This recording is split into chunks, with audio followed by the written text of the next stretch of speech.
রোমাঞ্চকর টাইব্রেকারে মার্টিনেজের বীরত্বে ইকুয়েডরকে ৪-২ ব্যবধানে হারিয়ে কোপার সেমিফাইনালে উঠল আর্জেন্টিনা।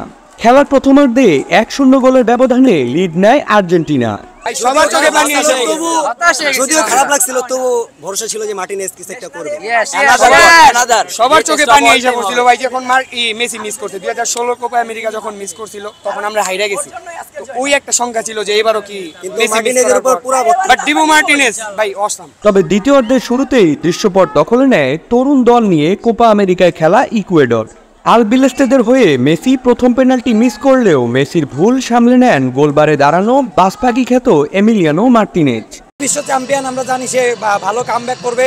যদিও এই বিশ্বকাপে তার এখন একটাও গোল নেই, তবে আমরা জানি সে বড় ম্যাচের প্লেয়ার, সে অবশ্যই ভালো করবে। ফলাফলস্বরূপ মার্টিনেজের বীরত্বে ইকুয়েডরকে ৪-২ ব্যবধানে হারিয়ে কোপার সেমিফাইনালে উঠল আর্জেন্টিনা।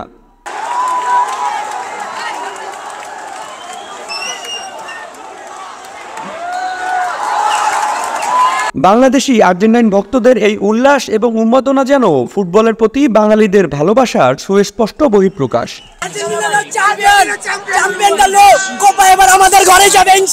আর্জেন্টিনা জিতা মানে বাংলাদেশ একটা উৎসব। আর্জেন্টিনা যখন জিতে বাংলাদেশের আর্জেন্টিনা প্রতিটা ফ্যানের জন্য একটা উৎসব। এই উৎসবটা ভাই সবাই সেলিব্রেশন করতে চায়। গলি থেকে রাজপথ, দেশ থেকে বিদেশ, শুধু ফুটবল কিংবা ক্রিকেট নয়, বিনোদন জগতের সব খবর একসাথে। চোখ রাখুন দীপ্ত ডিজিটাল প্ল্যাটফর্মে।